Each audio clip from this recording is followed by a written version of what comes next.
Salutations, my friends, and thank you for tuning into a very special edition of Factions of Freedom. I'm your host, Noise Era, Freedom Faction, whichever one you prefer, and I have titled this episode Ancient Civilization, Life Extension, and the Future of Free Energy. And let me make no mistake, this episode title does not do this episode justice. It is packed with all kinds of information. So with that being said, let's jump right into it. We'll go from there. All right. Salutations, my friends, and thank you for tuning in to another edition of Factions of Freedom. I'm your host, Noise Era, Freedom Faction, whichever one you prefer, and I'm actually joined by my awesome friend, Billy Carson of 4BiddenKnowledge. Mr. Carson, how are you? Fantastic, man. Thanks for having me back. Oh, it's always a pleasure having you on. We got a lot of different things to talk about. You know, the development with Bitcoin, space travel, all this other stuff that's going on, the economy. But before we get into all of that stuff, let's, as always, let the people know who you are. Get them kind of caught up to what you're doing. Because last time we talked to you, you were shipping planes off to Puerto Rico and getting supplies to people.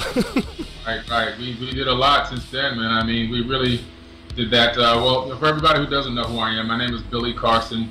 I'm the founder of 4BiddenKnowledge. I'm also the founder of Pantheon Elite Records, which is a conscious record label, and the founder of First Class Space Agency, which is a non-profit space agency based out of Florida that is registered with the European Space Agency and also NASA. I'm a researcher. I'm an expert host on Gaia TV's Deep Space, and also I'm an expert host on Gaia TV's Ancient Civilizations, so the two original series by Gaia. And I've also been on Beyond Belief by George Noory, and I've been on Coast to Coast AM twice now. So I'm considered one of the world's top researchers in archaeoastronomy and astroanthropology. And some of the information that I put out, content that I put out, is taught in schools. Yeah, so he's a very, very important man, and that's why, as always, I'm grateful that he's able to come up over here, drop his 2 cents, and get us caught up to what he's doing. Man, appreciate it, bro. I also got that Gaia membership. I've definitely been watching the Deep Space program, and some of I really do like George Noory's Beyond Belief show. That is, I like that idea. He's really got that very well played out. And I like seeing you on there as well. Thank you, man. Appreciate it. I love being on there, man. They invited me back to come, do it again. So I'm gonna be back out there probably sometime in February or March, and I'll be on for another hour and a half with George Noory, talking about more crazy stuff. Isn't that what it's always about? In the last time you were on, you were talking about how you were working on your book. How's the development on that? The book is coming along phenomenal. It's definitely going to be done before the Conscious Life Expo. I'll be speaking at the Conscious Life Expo on February the 10th in Los Angeles at the Los Angeles Airport Hilton.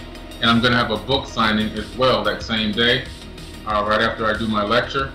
And then that evening, we're going to do a conscious concert at the same venue at 11 o'clock, right after David Wilcock gets done speaking, doing his lecture. We're then going to go ahead and take over and do the conscious concert that night. So it's going to be an amazing event. So I just have to ask, what's it like, kind of just being able to bump elbows with all these different type of people? Oh man, I'm still starstruck, believe it or not, man. I mean, Eric Von Daniken, David Wilcock. I mean, he's just, Greg Braden.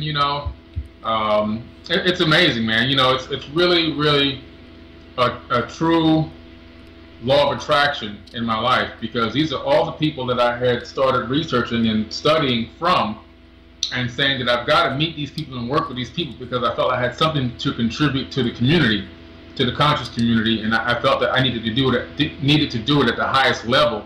And I really was saying that I really need to get around these people, and lo and behold, now that thought manifested into reality. So it's so exciting, man. But I just tell you, man, I'm really starstruck and still, I act normal around it, but it's really amazing to be around all these people, and that are really doing big things, and and writing best-selling books, and all this stuff. It's really a trip. That's what it's about. I mean, you're influencing the next generation while you're already just like trying to play catch up to the other people Right. that have been blowing down the doors. So I mean, you're an inspiration the same way you're trying to chase your inspiration. That's how it works. I'm honored to even be able to have these kinds of conversations with you. Oh man, I appreciate it, man. I'm humble, man. I'm just so happy that that people want to hear my voice, and it's just amazing because I was just looking at my Instagram and my Facebook stats in terms of the insights just yesterday actually, and I saw that the Instagram insights on a 7-day cycle just on Forbidden Knowledge was reaching almost 8 million people in 7 days. Wow. It just blew me away. And now I'm up to over 702,000 followers on Instagram.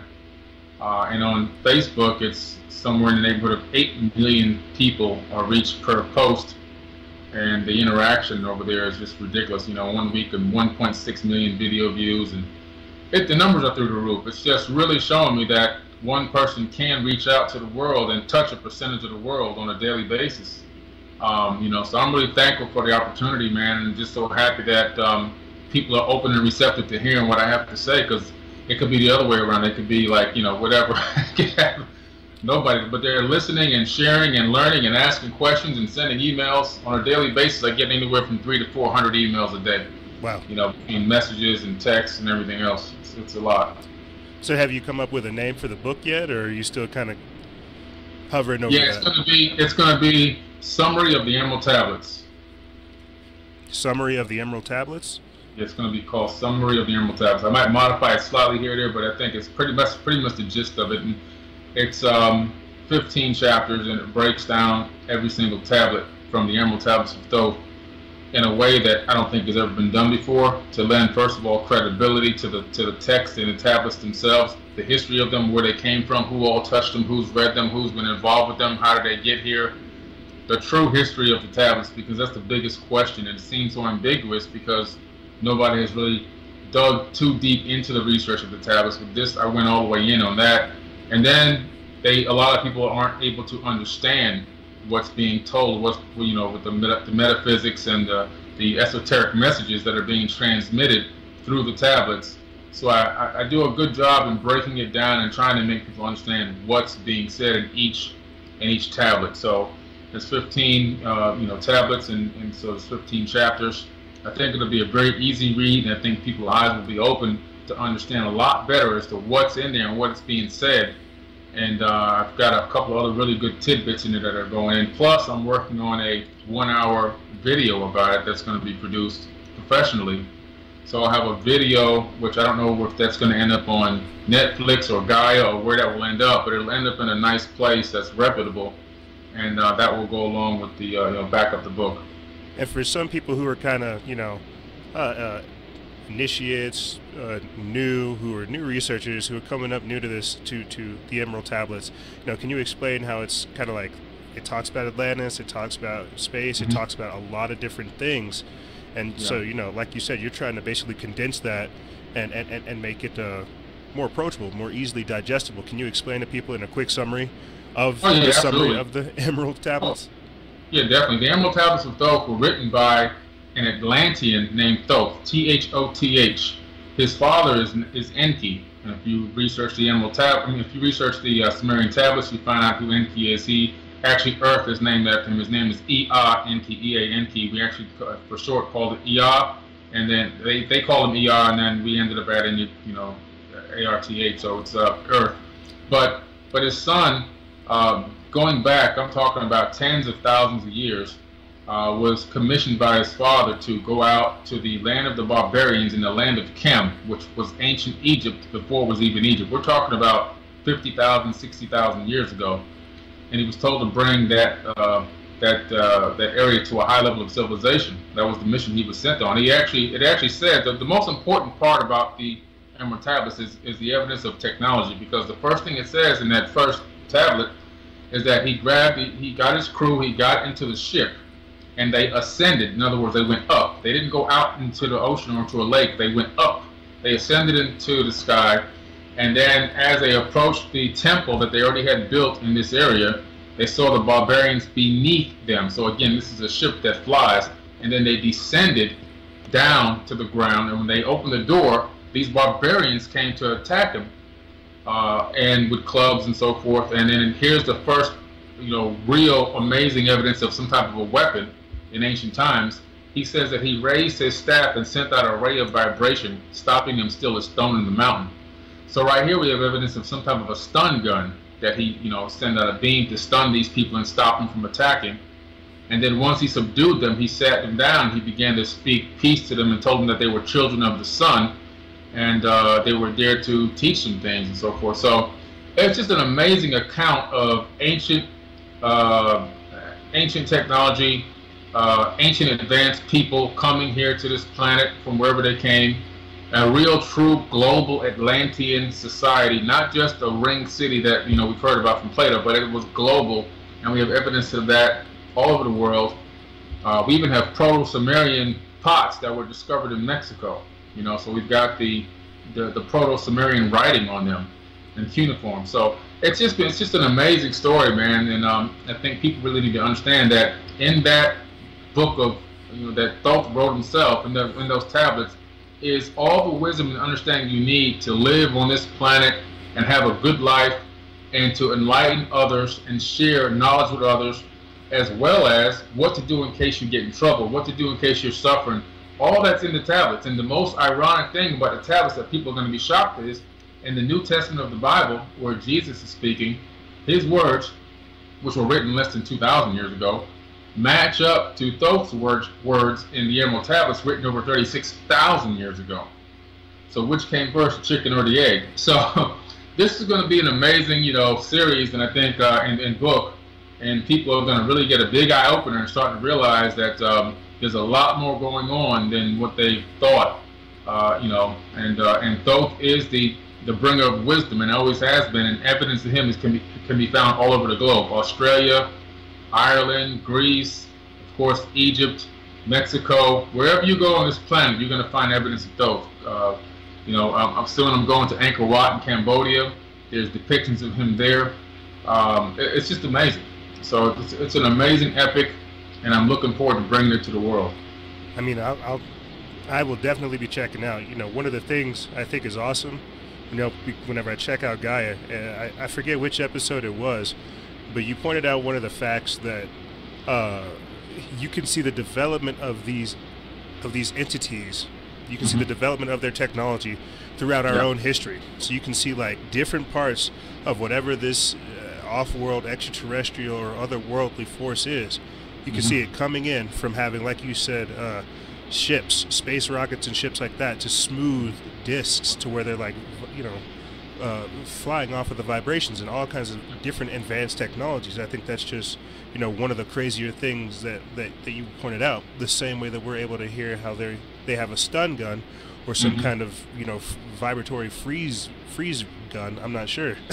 Some advanced technology, but it seems like that's definitely an ongoing theme. Like we're having to play catch up with our history that's way more advanced than we think advanced is today. Right. Very true. Yep. So what do you think about the idea, of if anything, I think this will be a good way for us to kind of jump into Bitcoin and everything else that we see happening. We know they're trying to make a breakaway civilization.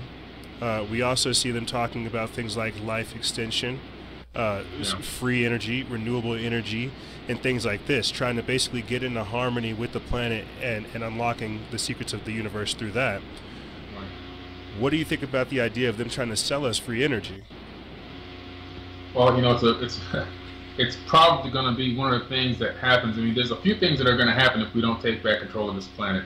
The first thing that they're going to do is they're going to try to sell us all of these new technologies, because they're going to start to begin to reveal that these technologies are not only accessible to the general public, but should be given out to the general public. But they're going to find a way to meter it, unfortunately, because they're going to claim the administration cost and this and that and so forth and so on. They're going to find a way to make money off of it, which could have been done a very long time ago. Actually, I wish it would have been done a long time ago, even if we were paying for it, just to keep the planet green.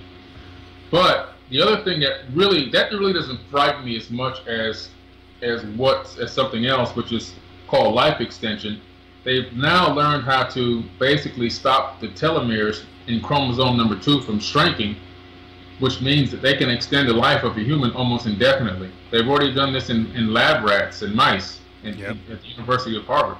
So if you can make a person live 2,000, 3,000, 4,000, 5,000, 10,000 years, now all of a sudden, if we don't take back control of this planet, eventually what the elites are going to start doing, they're going to start selling us time. And that's something that can really, truly happen on this planet if people don't wake up. And there's a movie that came out, ironically, years ago with Justin Timberlake. I think it was called Time or something like that, where literally the elites were selling time. And if you were poor, you didn't live that long.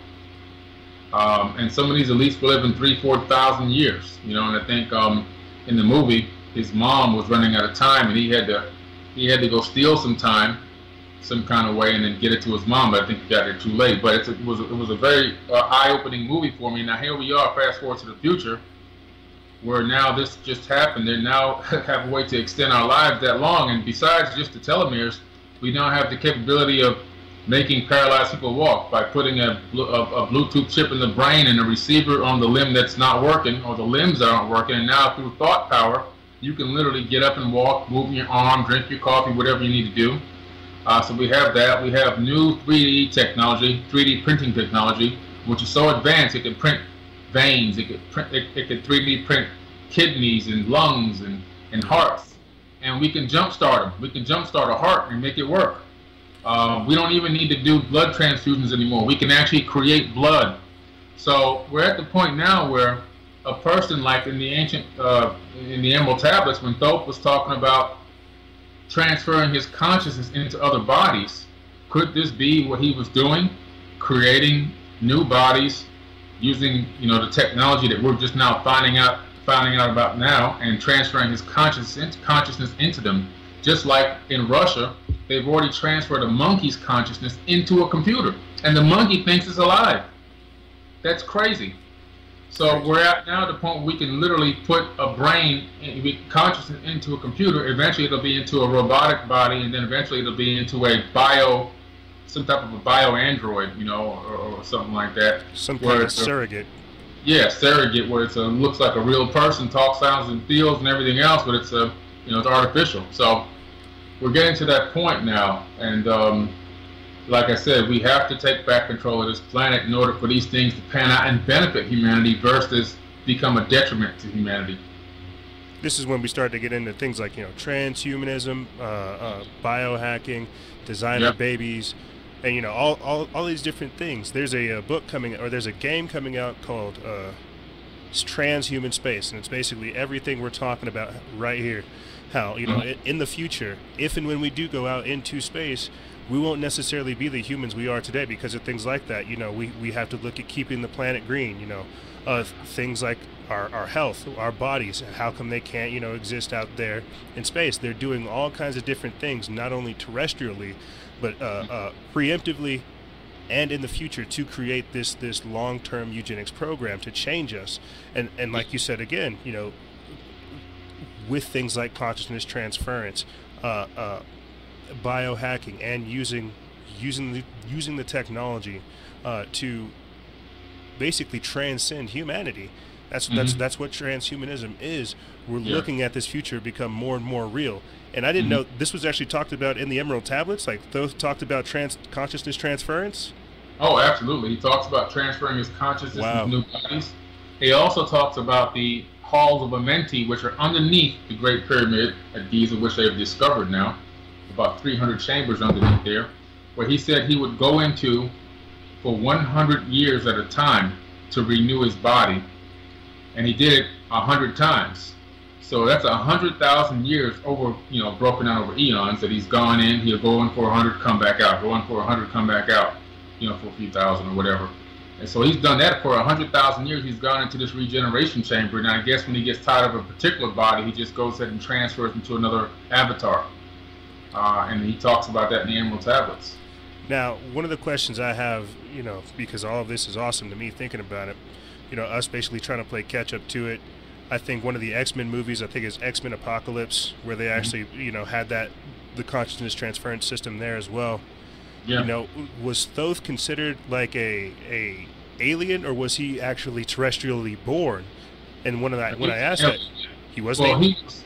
he was from wherever his dad was from. Some say Nibiru, some say Sirius, some say the Pleiades, some say Orion. You know, it just depends on your translation of the Sumerian tablets.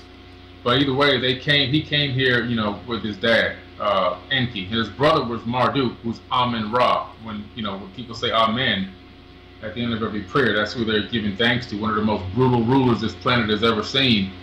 He forced everybody to say Amen at the end of every prayer and to give thanks to him for everything, because he was the one God. He was the one that ushered in monotheism, and then convinced Akhenaten, who was under him, a pharaoh underneath him, probably his son, most likely a half human, half Anunnaki, to then go and deface all the noses and murals anywhere they could that had other gods, which were his relatives, and depict the sun as the god, which was his disc. It was actually a disc. It wasn't the sun, the yellow sun. It was actually a disc that he lived in. He often stated that he lived in the sky. He didn't like coming down on the planet that often. He lived mostly inside of this ship that was up in the sky, which was the disk, and that was the sun disk that was referenced. But a lot of people think that the noses were all broken off because Napoleon and all these other guys. No, it was broken off way before Napoleon and these guys, and it wasn't broken off by Caucasians because they didn't want black people to know that they had black noses. It was ordered by Amen Ra and then carried out by Akhenaten.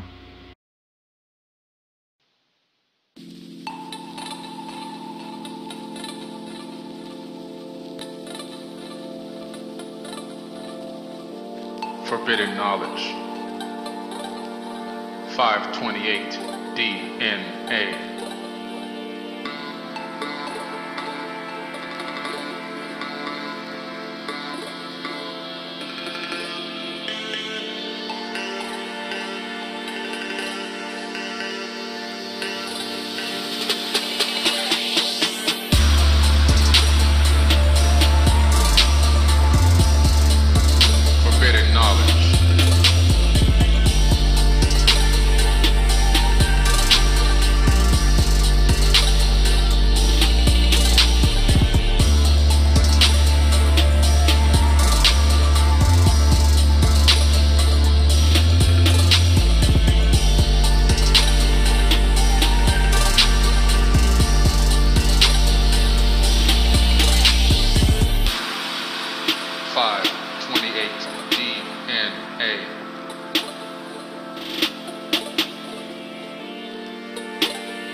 Forbidden Knowledge.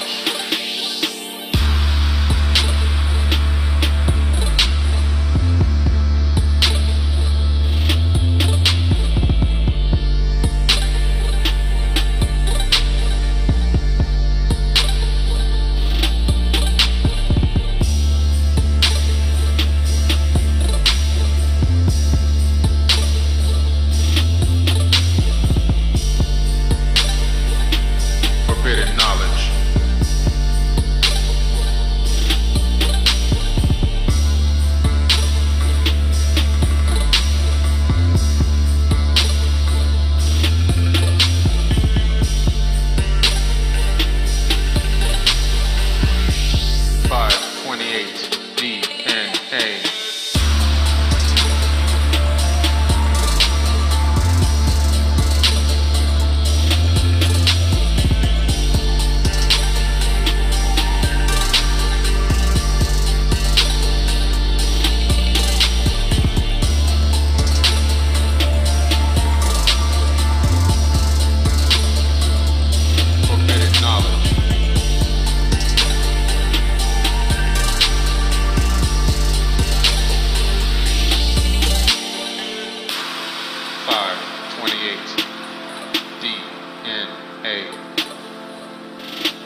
Forbidden knowledge.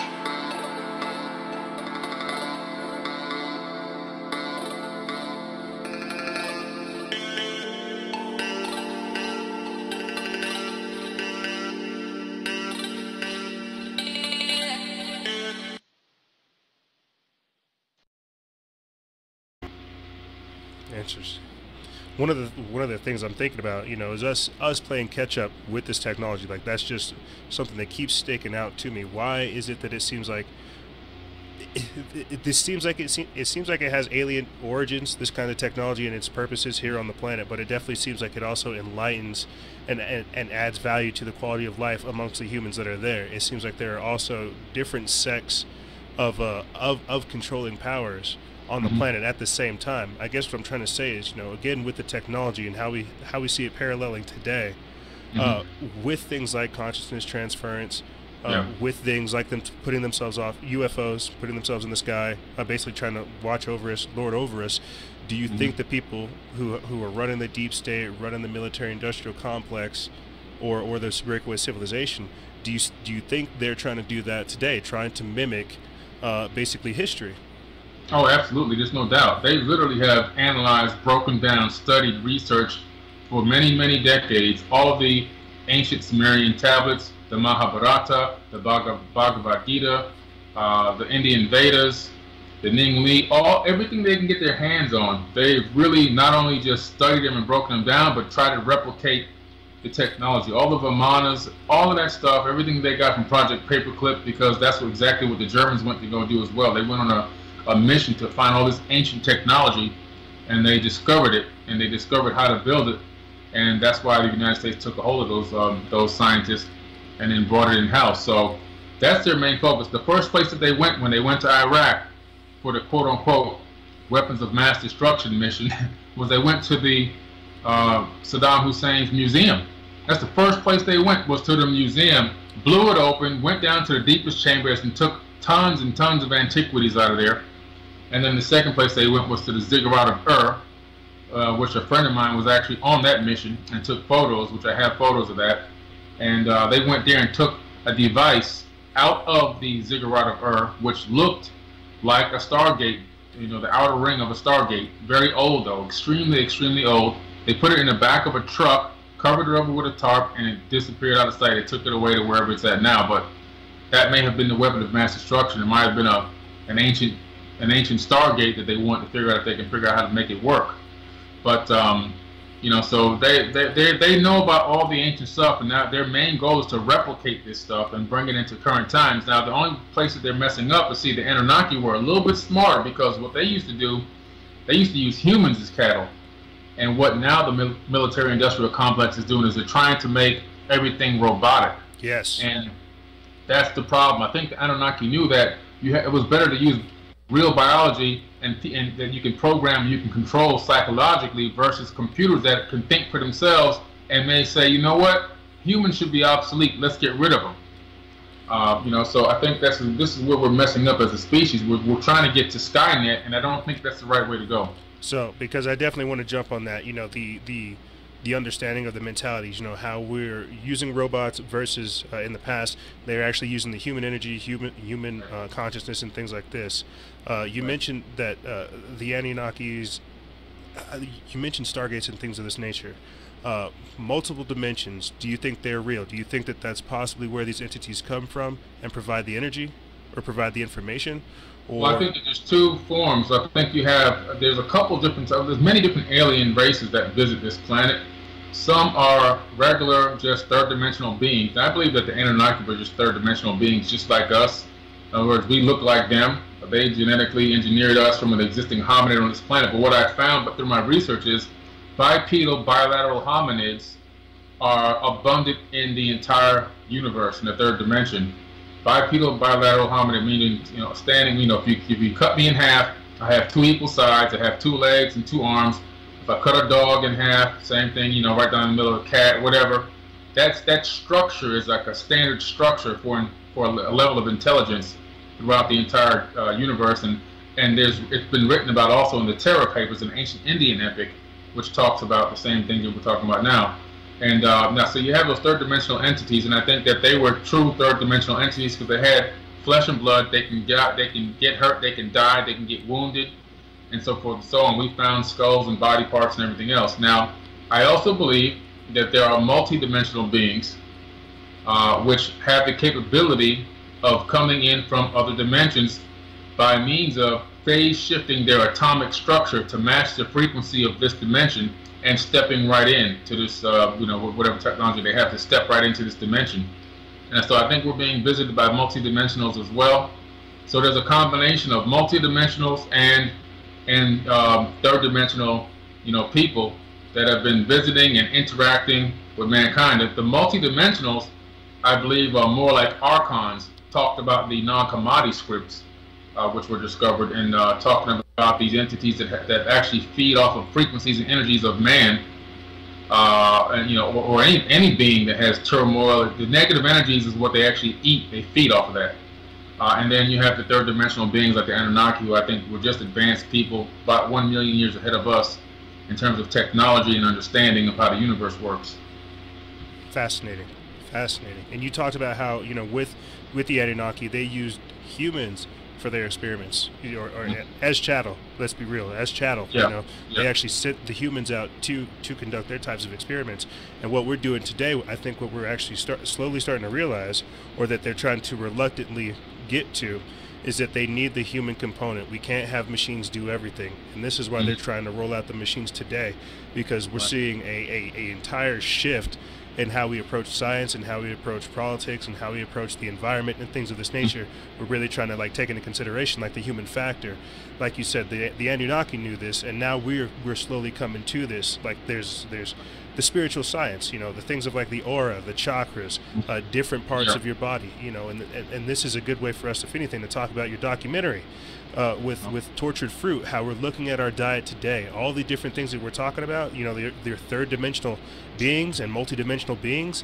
I feel like that's very real. You got to join me on this. I'm gonna make a long draw with these lower vibrational entities. They kind of get attached to the meat. That's why they say don't eat pork even in the Bible, because it's contained with all kinds of different toxins and poisons and things of this nature. There's a lot of different spiritual problems associated with just eating bad meat itself, and then you throw in all the different chemicals, the steroids, the hormonal injectors, and everything else they add. They're making a spiritual and chemical biological cocktail that just messes us up in so many different ways. And so these different dimensional entities, the ones that do feed on the fear, the ones that do bleed through, that are seeking out this negative energy, we're acting as the perfect beacons for them.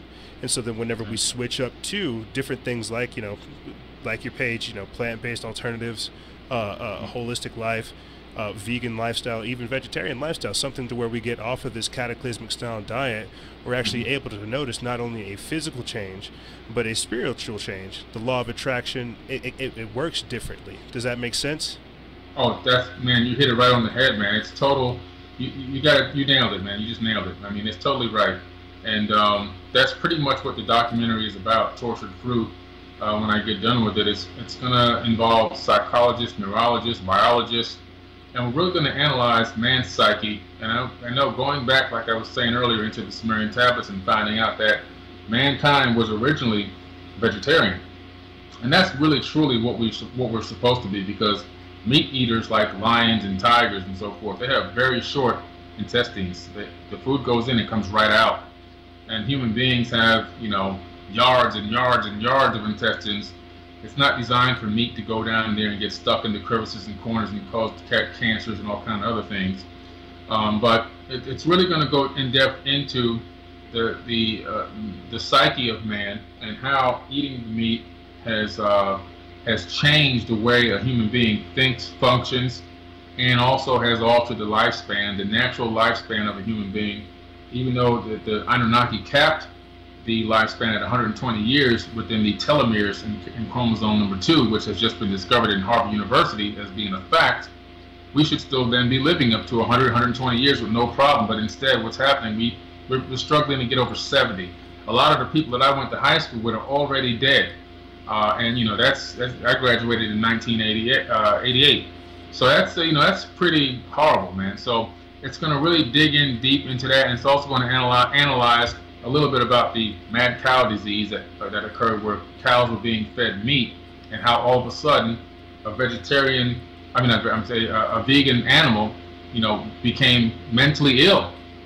And I think that the fact of eating meat over many eons has really created a psychosis in mankind and given us such a low vibrational frequency that these entities are living off of. We've literally become a beacon. It's like when you set up your first nuclear bomb, that sends out a signal into space that goes on forever, and other technologically advanced societies go, oh my God, they learn how to split an atom. Let's go see what they're doing. It's the same thing when it comes down to to this eating meat and for all these years and getting these low frequencies that these other entities can grab onto and feed off of. Not only that, it allows these, the elites to really rule over mankind in a way, because you're mentally not strong and you're mentally weak and you don't live long enough to learn lessons. The longer you live, the more lessons you learn, the smarter you become. And this is why in the Tower of Babel incident, when Enki and Enlil came back, and Enlil saw them building a tower to the sky, which was a spaceport, really, in my opinion, he destroyed it. And then he says it in the Sumerian tablets, and it's been plagiarized in the Bible, where he says, my spirit will not abide in mankind forever. Their years shall be 120. It's in the Sumerian tablets first, and then thousands of years later in the Bible. This is when they capped the telomeres. Because they realize that if you can live 200, 300, 400,000 years, all of a sudden you can accomplish a lot of things over that kind of time. You can wake up. And they said, we can't have this. We got to limit them. And I think the elites have taken it another step further and kind of kept us to that 70 to 80 range.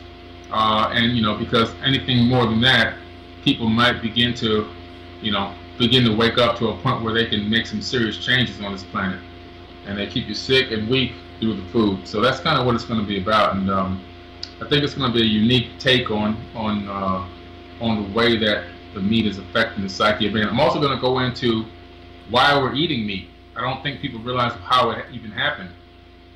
What happened was the Anunnaki, who masqueraded as gods on this planet, used to ask for offerings of the meat that they basically brought to this planet. Lambs and cows and so forth, domestic animals.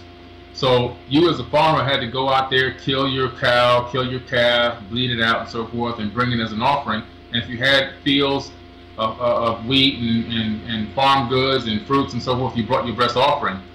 Those offerings that they were bringing to the Anunnaki was the Anunnaki's food. This is why they introduced meat to the culture, so that people can eat meat as well as bring them food. It was a way for them. It was a way for them to get their food, because they weren't going to get out there and go kill a cow and butcher it. And I learned this when I went to Egypt from one of the pyramid priests in 2014.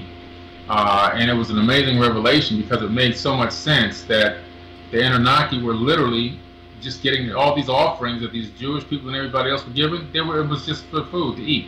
I was like, oh my goodness, this is an amazing revelation. So it's going to be deep, man. I can't wait to get it completed.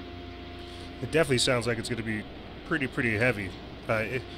You said you're going to have all kinds of scientists and doctors and all kinds of a whole pantheon of people on too, right? Absolutely, yeah. I think it's good that you're also touching on, again, life extension. How we're supposed to have at least 100 years here, but they've cut that down severely because it's just that, because of this diet.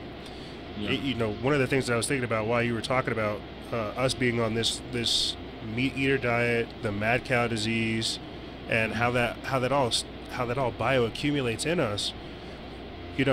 We hear how they talk about reincarnation, and like we're touching on with consciousness transference. I'm sure if we had 120 years here in harmony, we could figure out deeper spiritual truths like that, things like consciousness transference, how to basically put your body in a hibernative state and go travel to different planes. I mean, in today's society, to where we think we have advanced technology because we have a pocket stick of radiation in our phone, which still cuts down on our life, we think that we're so advanced. but some extraterrestrial race or something, some higher spiritually evolved entities, some different kind of consciousness, it could manifest here. But because of everything that we have in front of us, how we've just been conditioned and indoctrinated and brainwashed, there's no way that we could probably like perceive some of these things right now.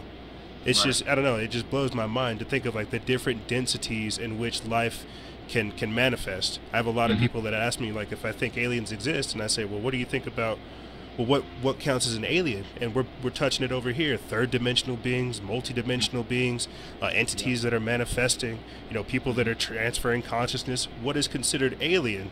And that's something I think a lot of people end up getting confused. So that just blew my mind right there. So if anything, let's springboard into one of the reasons I wanted to have you on. Let's springboard into Donald Trump talking about this new space directive. Now I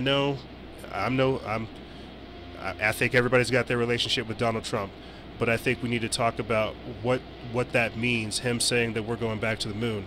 And I know there's a lot of controversy surrounding moon and the Mars and everything else, but like I said, I think we need to encapsulate what that means, not only for the quality of life, like we've been talking about here, but also the advancement of what we think of as technology as well.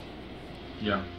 Well, it's really important that I think that they may have, first of all, to be able to say that we're going back to the moon, I believe that there has been a negotiation made, because there are people living on the moon, and that's not fallacy. That's not a mystery. If you download the Apollo 11 black box tapes, which were given out through the Freedom of Information Act, you can get the PDF file from the black box, which has some redacted areas on it, but there are some very good areas that are not redacted yet.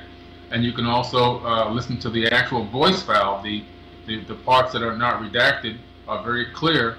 As they're going over the moon, they say that those are some very interesting craters, the conical ones. Now, a conical crater means that they're talking about a dome structure. And then Niels goes ahead and says, the people down there, they probably never get out. That's just one of the many tapes that we have. We also have the tape of Buzz actually saying they've landed across the crater and they're watching us. This is when they landed on the moon. They got out and people landed across the crater. And then we have Norman Bergeron, who in an interview with Project Camelot, who says that he saw that footage and saw 7 to 8 foot tall black people getting out of these ships watching Buzz walk on the moon.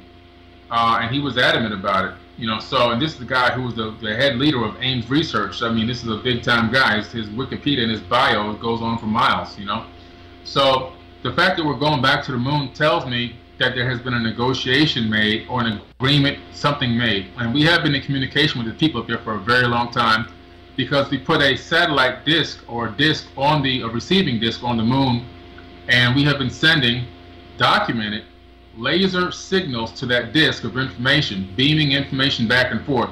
They made that public record that they're beaming information to this receiver dish up there. Why would you be beaming content or data to the moon? It doesn't make any sense. Well, it makes sense if you understand that there's a communication going on. And then there was the Arecibo radar footage that we got, we meaning the United Family of Anomaly Hunters, and analyzed, and saw that we penetrated about 30 meters below the moon's surface with the radar and saw clear, massive structures underneath the surface of the moon. So there's people living beneath the surface of that moon. So there's been some type of negotiation or agreement made, and we're going to go back there and we're going to experiment, probably exchange information or learn from these people or peoples or whatever they are. And also another reason is for protection. There's going to be some, while we're going as a front, okay, we're going to the moon and we're going to develop these technologies, the back end is always going to be military based. So you're going to see a lot of Navy involvement, Air Command, U.S. Air Command, U.S. Space Command involvement. Yep. So they could be setting up a whole infrastructure for protection of the Earth against outside forces. And why would they want to do that? Well, if you read the Emerald Tablets, Thoth literally says in the Emerald Tablets that far in the future, there's going to be some evil forces that are going to come to attack this planet.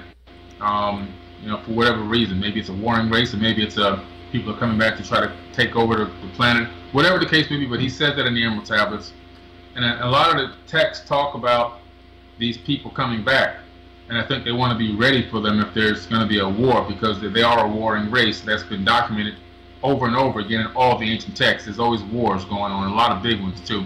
So I think that's a strategic place to be, is on the moon, to set up weapons of whatever type that they're going to decide to set up, and at the same time you get advancement of technology. You get to learn about you get to how to establish a base. Up there you get to experiment with 3D printing, which they now have on the US. On the ISS, it has a 3D printer, one of the most advanced 3D printers. Yep.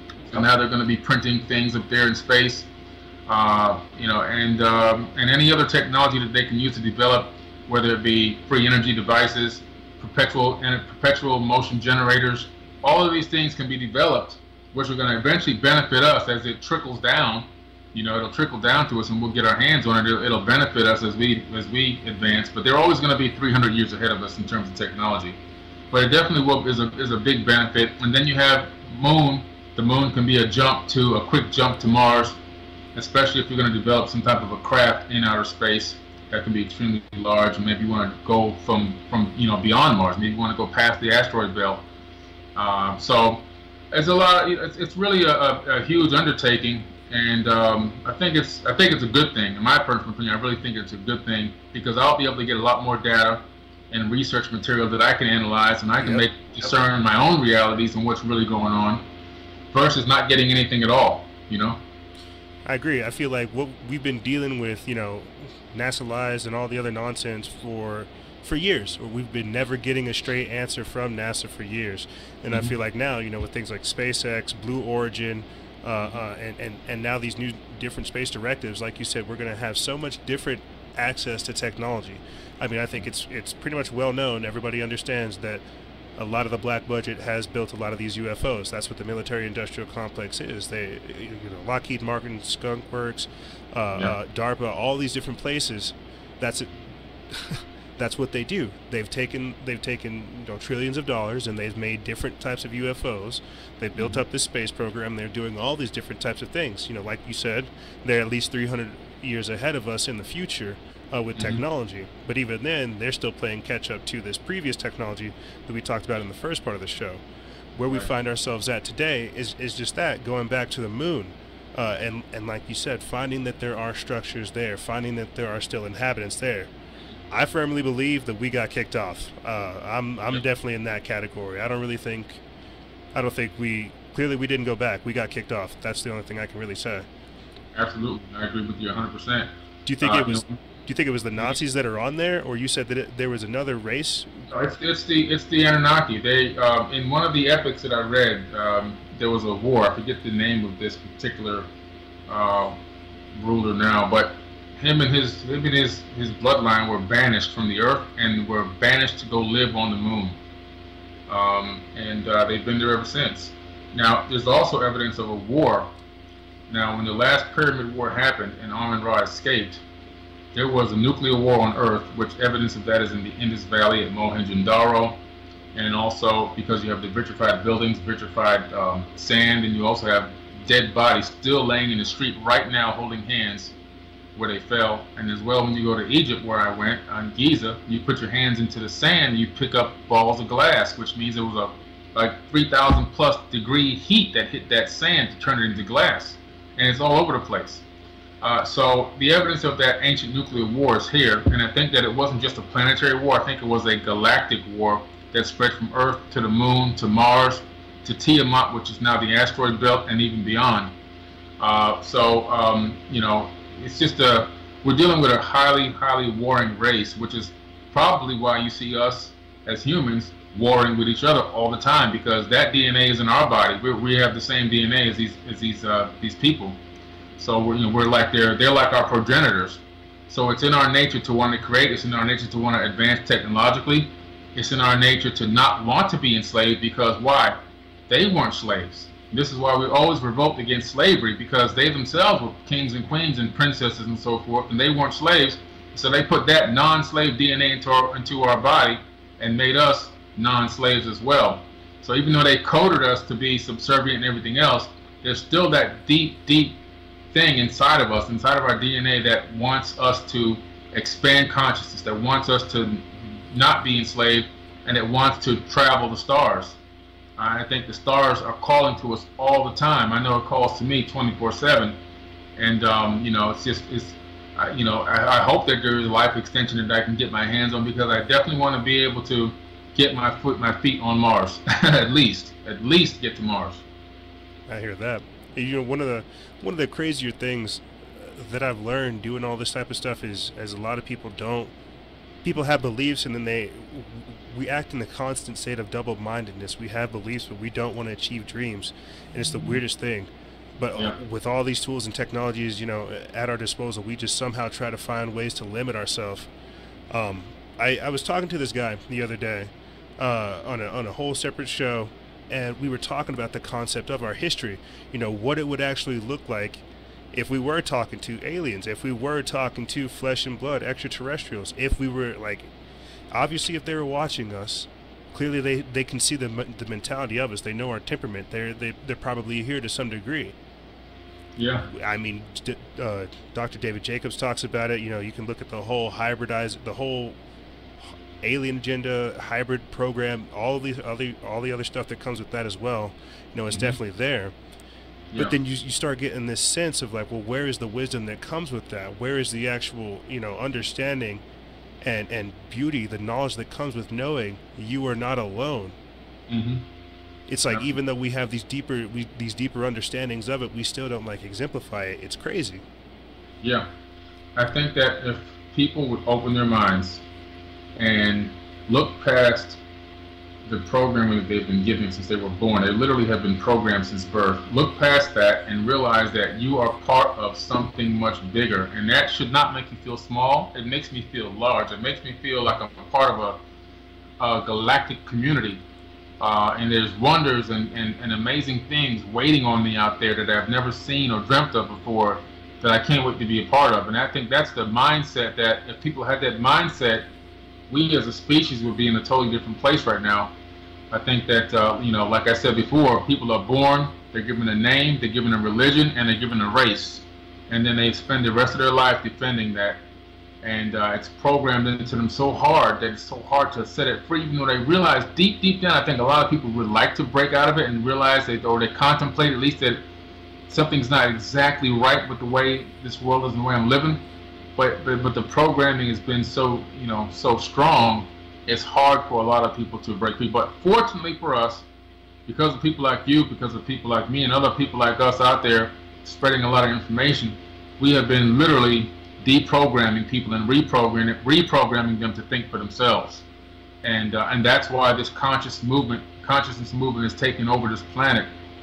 So within the next couple of decades, I really can't wait to see where we are and how many people are awake, because once we get to a critical mass of awakened souls, we're going to reboot the entire economic system on this planet. We're going to get rid of all the elites. They'll be done, because there's only less than 100 families running this whole planet. And we got 7.5. By then we'll have 10 billion people. It'll be very easy to get rid of these people and take back control of this planet and install a system that works for the people. Probably more like an anarchistic society, or a society that works for the development and betterment of each other and each self, and where people who are unable to provide for themselves are helped and assisted by others. And you know, and your ranking will be how good you are at what you do. If you're an expert at this, then maybe you can ascend to the highest level of that. You know, so money is not going to be a real thing maybe at that point, or it'd be more of a barter system. But I really think that a system reboot needs to happen. And it will. I really do, because if you go by the yugas, you realize that we're in the silver age headed into the golden age. So it won't be too much longer, a few more thousand years before the golden age really kicks in, and people will be living 5, 6, 7,000 years. You know, free energy, green planet, the whole works, and that'll probably last for about 20,000 years or so before it starts to descend back into the dark ages. But I'm just happy to be a part of this upswing that we're on and waking these people up and ushering in the golden age. Now I'm going to say something that it's going to sound controversial, but it's just one of the thoughts I'm having, like while having this conversation with you. and it's something I kind of had a revelation on like a while back, and I'm just gonna throw it out there. You know, you don't find Jesus carved in stone. Mm-hmm. And the reason why I say that is because of all the other history that literally predates papyrus or paper. Yeah.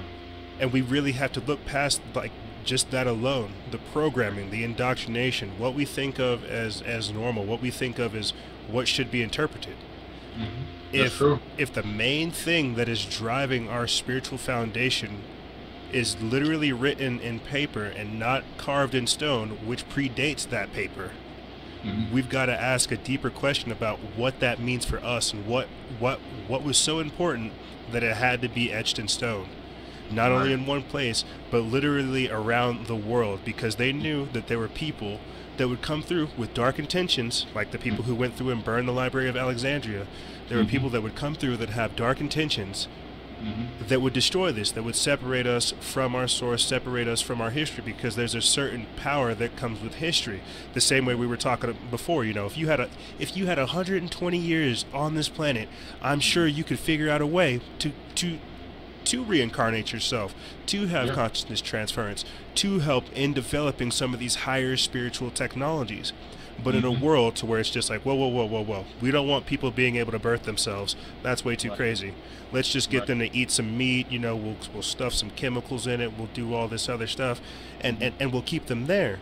But now, like I said, you know, we're moving, or like you said, we're moving into this system of renaissance. We're moving into this world to where it's like, they're trying to sell us free energy because they understand that it's humans that drive and work in harmony with the planet. Right. Absolutely. There's no doubt. And that's why they're gonna, you know, it's gonna have to come out now. They can produce cars right now that don't need to plug in. You know, so I mean, they forced Tesla to have a car that plugged into a power source for charging. We don't need to have that done. You can literally take all the braking power, all the energy from braking, and convert it back into power, stored energy. You don't even need to plug anything in. But they have a system. It's a trickle-down system, even with the free energy and electric cars and so forth.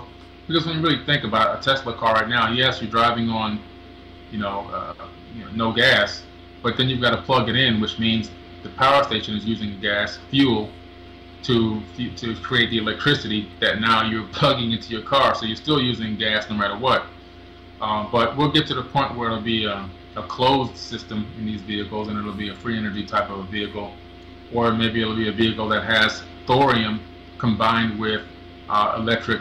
And that way, the thorium, which can, 1 gram of thorium, you can drive around for 500 years. You know, so there's lots of different ways to keep it to where, it's amazing stuff, man. So there's a lot of ways. The reason why they don't have thorium engines out here right now is thorium is a byproduct of nuclear waste, but it's the byproduct of nuclear waste that doesn't turn into uranium. You can't weaponize it. You can't make nuclear bombs out of it and things like that, or depleted uranium bombs and all this other crazy stuff that they send to these other countries. And so because it can't be weaponized, it's not dangerous, they have no use for it. But at the same time, now they know it has the capability of making a battery like for your cell phone that can last for 400 years, because of, they feel that it'll tear the economy, and so for all of the crazy stuff they come up with, they won't let anybody use it. But thorium is an amazing, that's just one thing that we can get our hands on here that will give us an unlimited resource almost of power. 1 ton of thorium can power the entire United States for a year. So I'm talking about fully. They know this, but when will it get released? I think now we're going to start to see little by little trickle down effect of these free energy devices. Eventually we may see towns that begin to rope off a certain amount of acres for solar panels, and then transferring that solar energy into homes and so forth. So over time, we're going to see a change, because it has to change. This oil system that in the economy that we're under, no kingdom will persist forever. Period. Everything has an end. Yep. And right now, it's getting ready to start to trickle down to its end. It's not there. It's not on the downstroke yet, but it's getting there, and eventually that'll be completely phased out. Combustion engines and oil. The thing about oil is this: it's in everything. This is the part that people don't understand. Like, why would you stop using oil? Well, The oil is in your computer. The oil is in your, how? Because the plastic that makes up your computer case is made from petroleum. Your cell phone case is made from petroleum. Your dashboard in your car is made from petroleum. Your tires are made from petroleum. You know, your TV screen, the door handle in your house, you know, I mean, your lampshade, everything is made from petroleum. It's out of control. It's literally out of control. They've infused petroleum into every plastic bottle made from petroleum. You know, so they've infused it into so many things. We've got to get out of that and get into hemp and other different types of products that we can produce that are green, and then we'll completely see this whole dependency on oil die, which is where we need to go. I think what you talk about, you know, getting off the dependency of oil, investing in things like, you know, renewable energies, trying to get back to the planet, trying to live in harmony like with the earth. You know, they definitely talk about this being things like the Georgia Guidestones, Agenda 21, and the technocracy. You know, this is the socioeconomic reformation. This is the paradigm shift.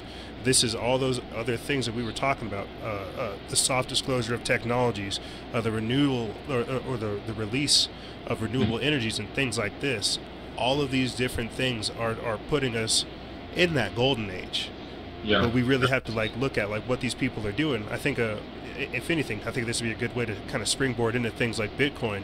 You know, what are your thoughts on that? Because we see countries like China and Russia and Venezuela getting away from the petrodollar and investing in things like cryptocurrencies. What are your thoughts about Bitcoin and digital currency, if you don't mind me asking?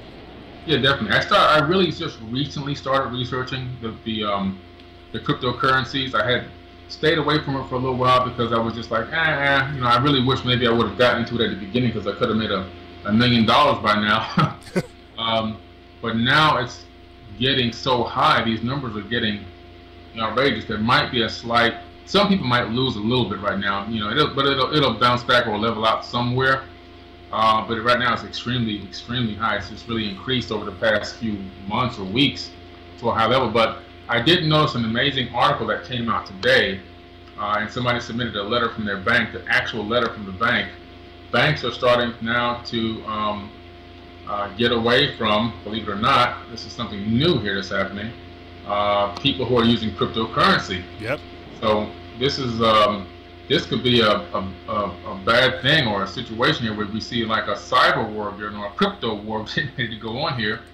And there's one particular guy named Jordan Spencer. He actually published this information and sent it out to Free Thought Project. Shout out to them. And it says, we are happy to have you as a Lake Stone Bank and Trust customer. We would like to fulfill your banking needs, but it has come to our attention that you are making purchases and receiving funds from Coinbase, which is, you know, is a cryptocurrency service. This type of business transaction is against Lake Stone's policies and will need to be discontinued immediately. So basically, we're seeing here now that the banks, and this is just one of a few already, are now going to go against cryptocurrency monies transactions. So now, how do you get your money? Well, now you got to rely solely on the cryptocurrency card, which limits you to a certain amount a day. I mean, it's only a certain amount you can take out of an ATM in a day. It becomes very difficult just to live off of a card. Mm-hmm. But this is really interesting stuff here. You got to move the money around and move it around and move it around just to get access to it.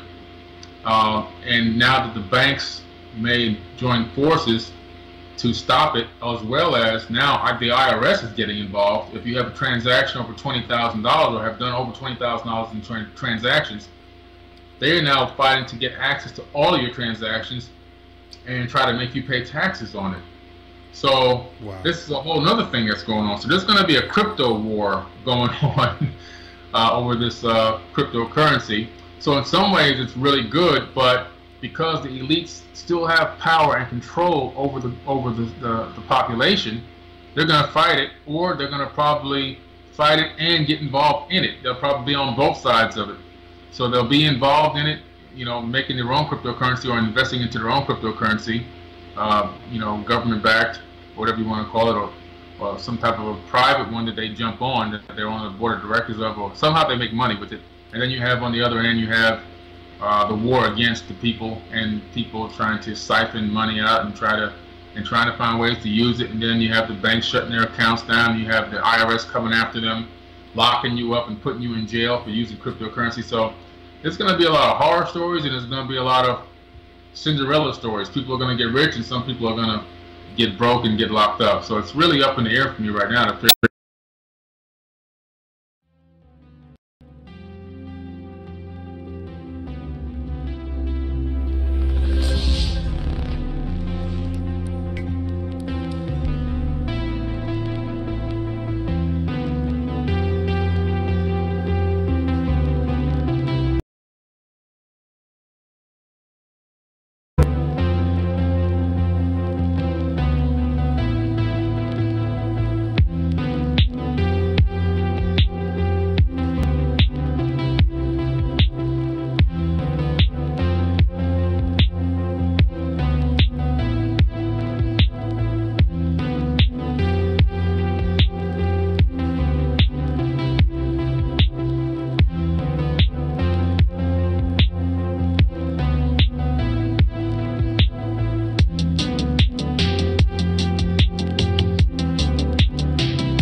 Figure out which way this thing is going to go.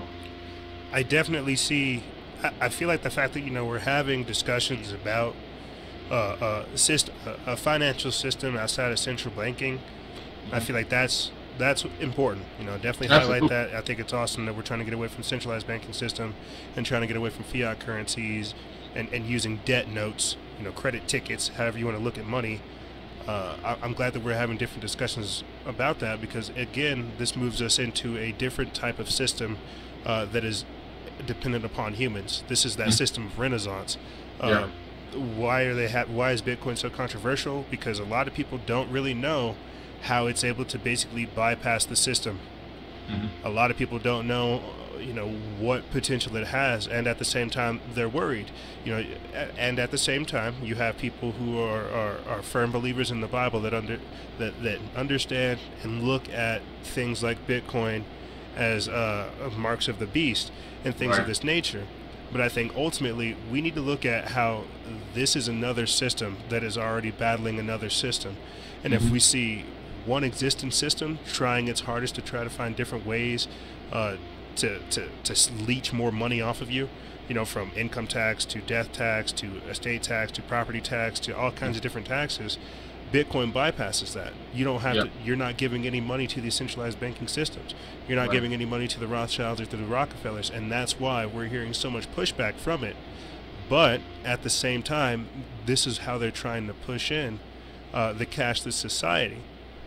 But I have to ask the question, aren't we already there? I mean, how do most people pay their bills with dollars or gold or jewels or? We're already there, man. We already are in the cashless society.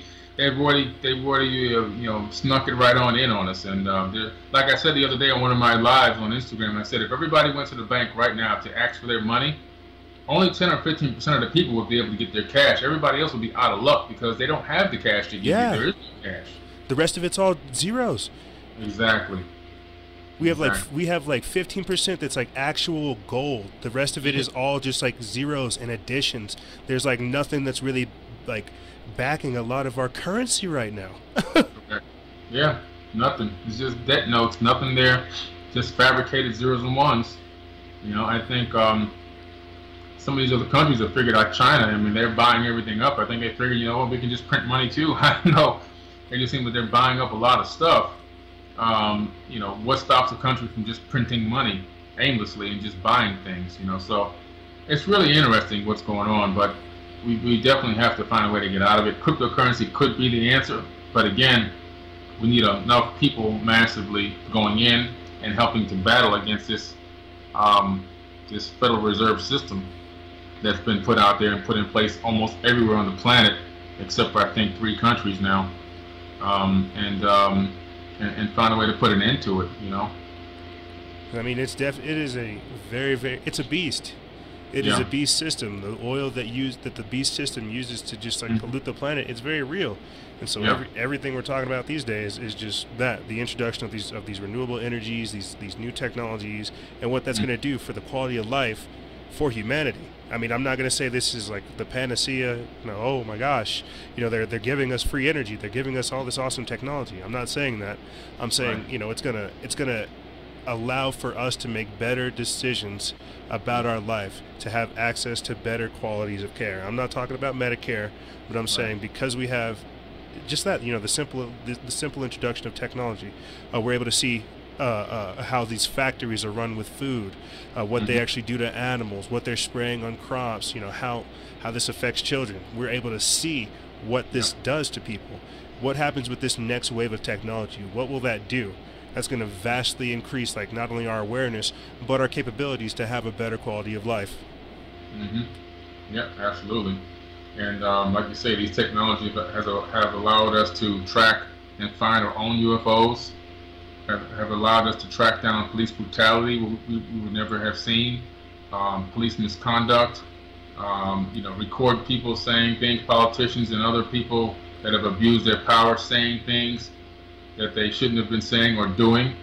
And that's just one aspect of it, but it's also allowed us to teach our children better if you know how to use it the right way and learn better. It's allowed people like myself to learn almost any topic that I want to learn. I can get on a computer and learn it and research it and track down all the information and learn everything about it and become almost an expert on it.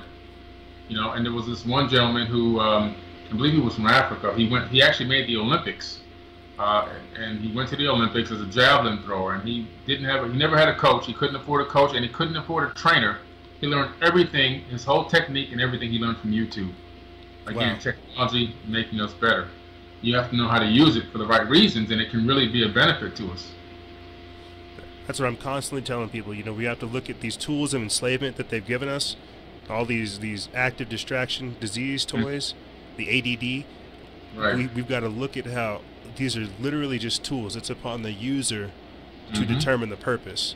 Exactly, man. Exactly. I went live yesterday on my Coach Carson account because some people were trying to drop heat on me because I said that Puff Daddy had said that he would try to buy this by the North Carolina Panthers.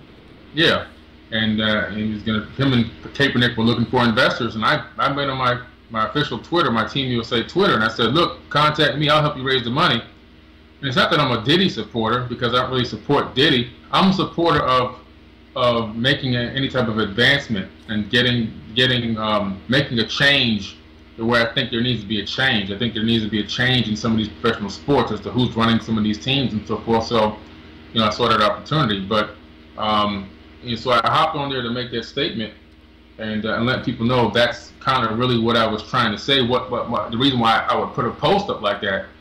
But again, that's it's what I was trying to explain is you have to learn how to infiltrate the system. Yep. In other words, you got to get your hands dirty, man. You can't go out here and just think that, oh, I woke myself up, I'm conscious, and then sit back and kick your feet up and watch the world burn.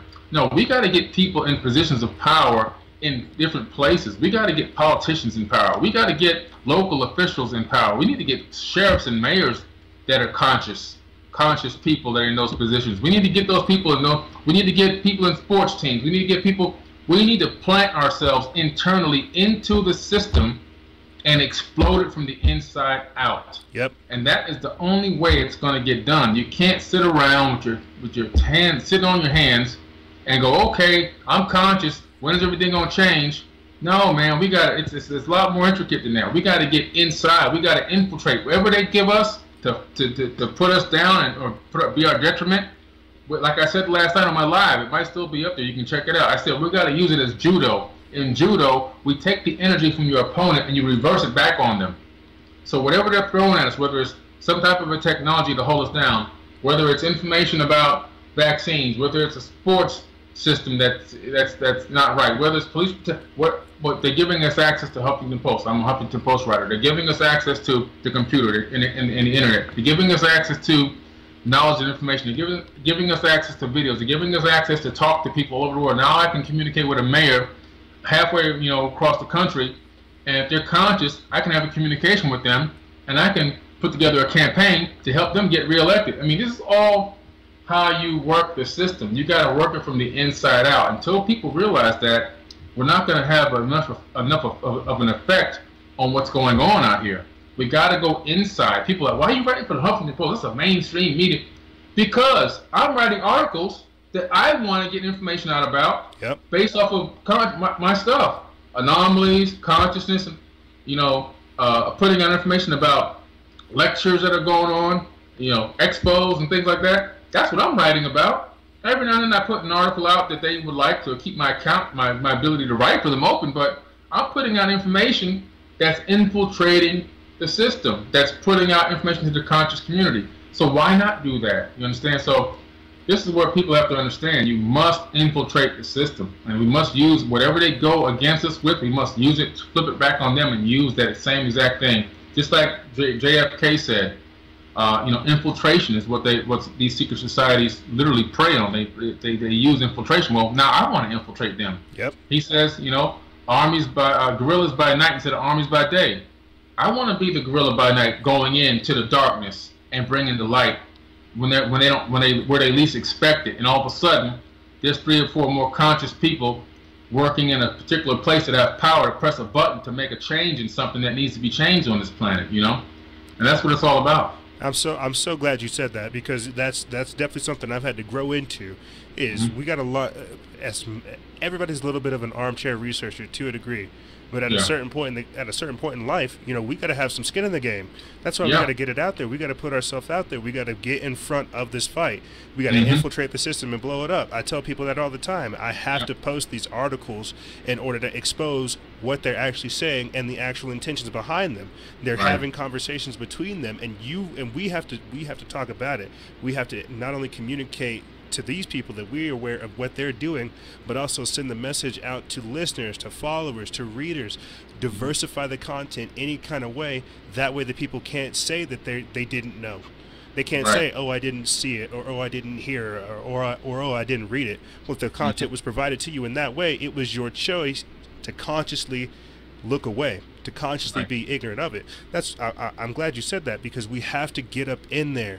We have to stop trying to, unless we're actually coming up with our own rival system that has this much totalitarian power, there's no way we're going to have an effect. So what we need to do is be aware of what they're trying to do, get up in the system, disrupt their actual agenda, and institute a brand new agenda, a brand new system of renaissance, one that values human life, that values creativity, that values progress, success, justice, honor, and all these different types of things.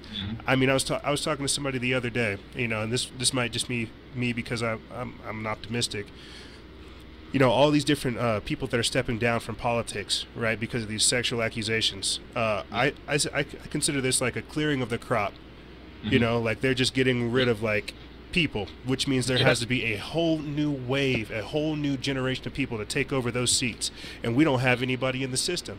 We don't have anybody that's actually trying to do anything to effectively combat this authoritarian takeover. We need conscious people. We need people who are willing to put themselves out there. We need people who are trying to be soldiers of the truth, soldiers of the change, soldiers of renaissance, and soldiers of it all, because we can't sit back expecting everybody else to change to how we want them to, simply because we have the information that they need to change. That's not how that works. Exactly, exactly. And that's why I started the Conscious record label. You know, people are like, oh, it'll never work. Well, it's working, man. We're getting in. We're making penetration. We got, you know, platinum selling artists as features on some of our songs. We're getting millions of plays on Apple Music and Spotify and Tidal and all these other sources. And we hit the charts 3 times. 3 songs hit the U.S. chart. So we're making progress. Now we're got invited to do a concert in China. So Oh wow. And we're infiltrating mainstream music with conscious content. And now we're going to reach out to even more people that don't even know about Forbidden Knowledge, don't know about Freedom Faction, don't know about all this stuff, but they're going to hear the music, and the music is going to reel them in. Because the beats are fly, the lyrics are extremely intricate, and when they start to realize what the lyrics are saying, they're going to start looking them up on Google, and they're going to go, oh my God, that's what they're talking about? Now we just created another researcher. And that's exactly what the plan is. Infiltrate from the inside out. And that's genius. Just like that. Like you're literally, that's crazy.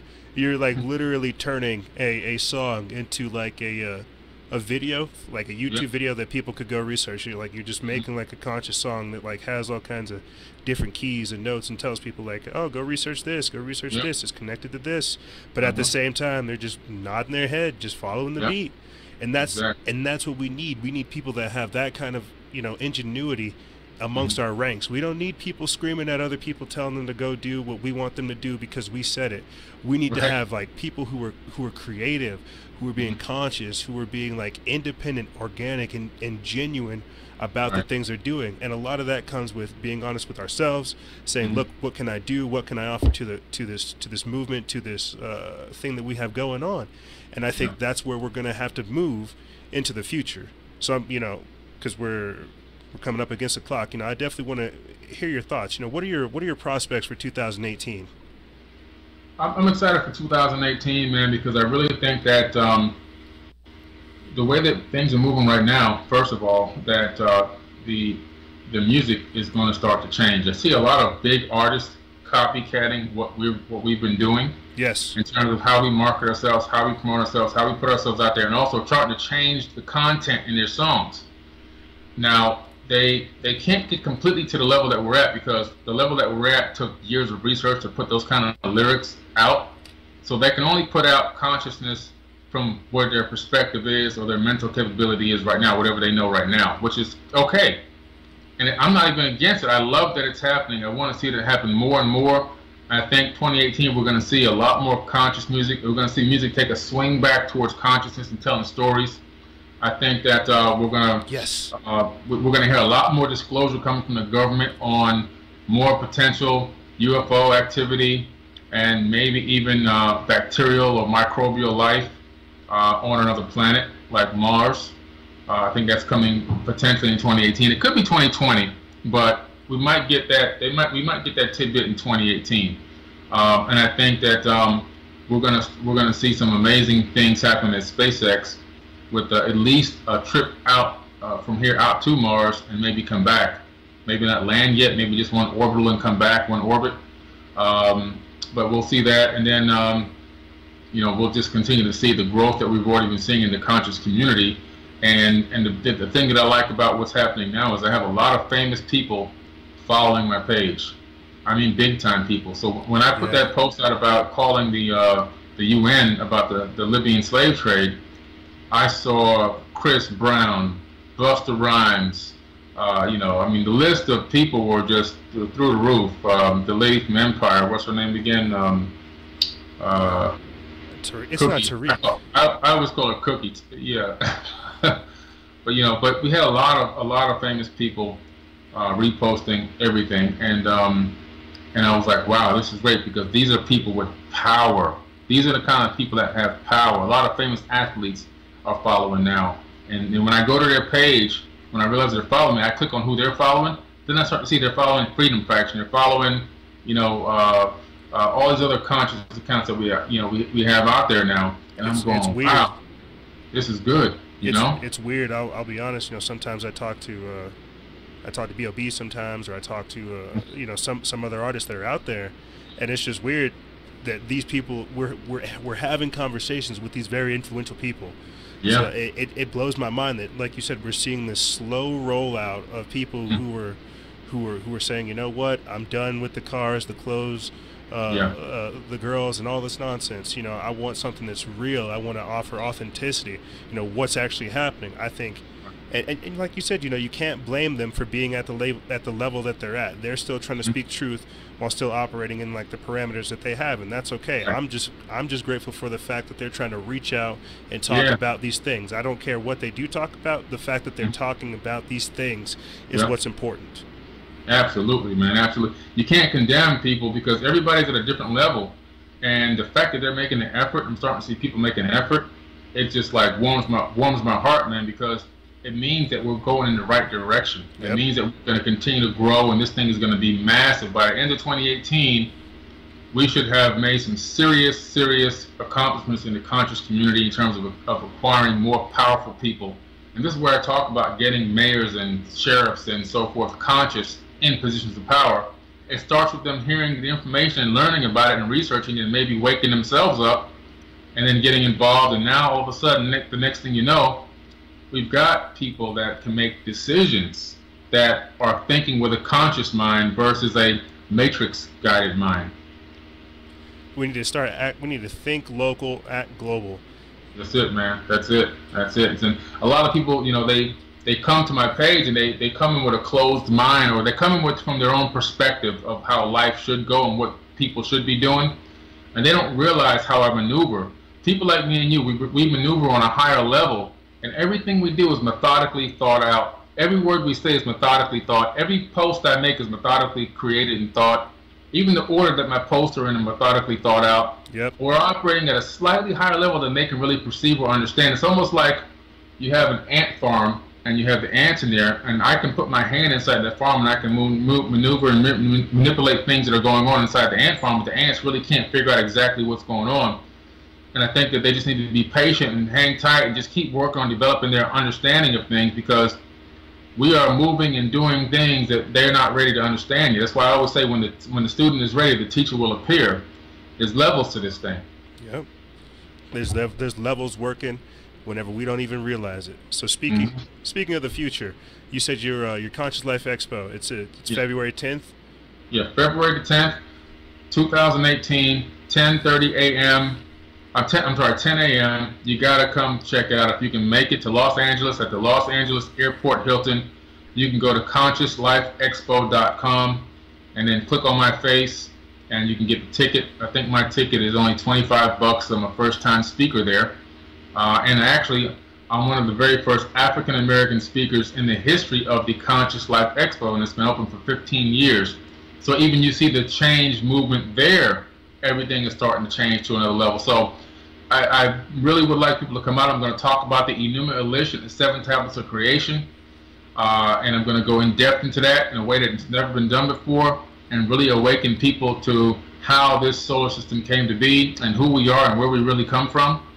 And then they've been so excited on the way I promoted the show and the workshop that they contacted me and asked me to come back and speak again on Monday at 5 o'clock for a 2.5-hour lecture. Nice. So I've been invited back to a post show on Monday, and so I had to reschedule my airline and everything for it because I didn't want to say no to that. So on Monday at 5 o'clock, I'm going to go in for 2.5 hours on space anomalies, which is going to be real exciting. I'm going to show some stuff that nobody's ever seen before, and the title of my lecture is Proof of Life in Our Solar System, and I'm going to show proof of life using official images from official space agencies. And then I forgot, Saturday night, the 10th, Saturday night at 11 o'clock, we're going to have a conscious concert with Donnie Arcade, our lead artist there. We're going to have SOTOV, Cruz, Elijah Ray, Richard Wagner, potentially K. Cola, and maybe even fish scales from Nappy Roots.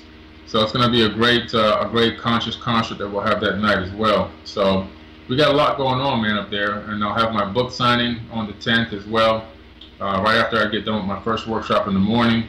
So come on out to LA, consciouslifeexpo.com. You have to check it out. It's going to be totally amazing, and I think you'll love it.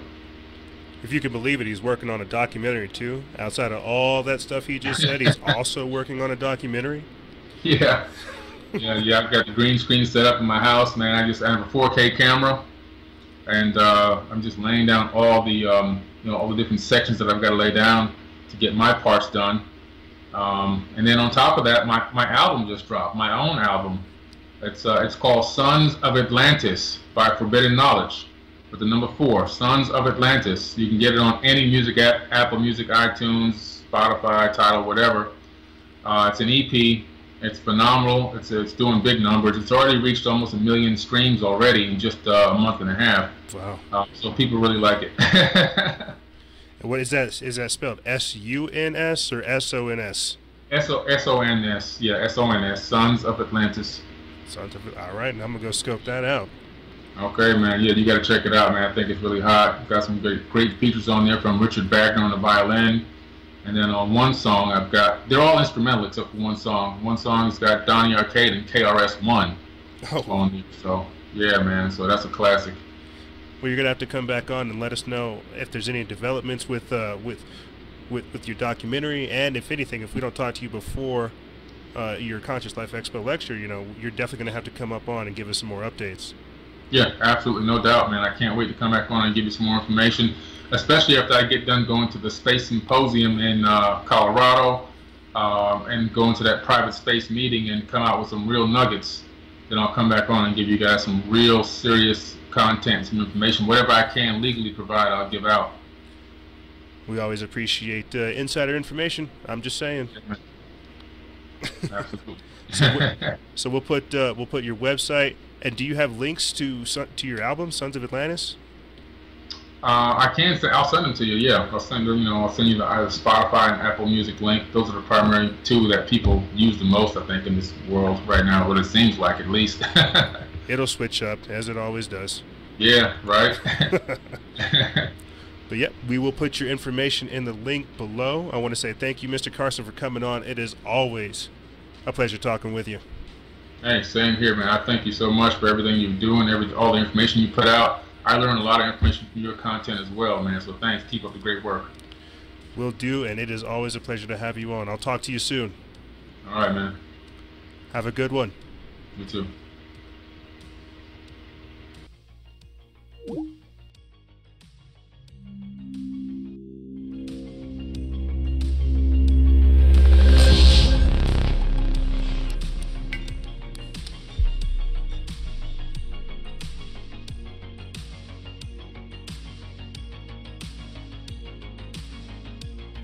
And that's all we really have for you guys. I know, an information-packed episode. Like I said, the episode title, it doesn't do it justice. We covered so much, and yet there is still so much more to talk about. But like I said, we'll have all of the links to Billy Carson's information below so you guys can go check it out. And if anything, think about going to the Conscious Life Expo. I think we might. I think it'd be pretty fun to get the gang together and go out there. We'll see. But yeah, make sure you're checking out the links. Go give Forbidden Knowledge a like and a follow on social media, and make sure you're checking out all of the content that he has to offer. However, that's all I really have for you guys. If you have any questions, feel free to email me. I'll have it in the description bar below. And as always, guys, stay vigilant, expose lies, and share truth. This is Noise Era, Freedom Faction, out.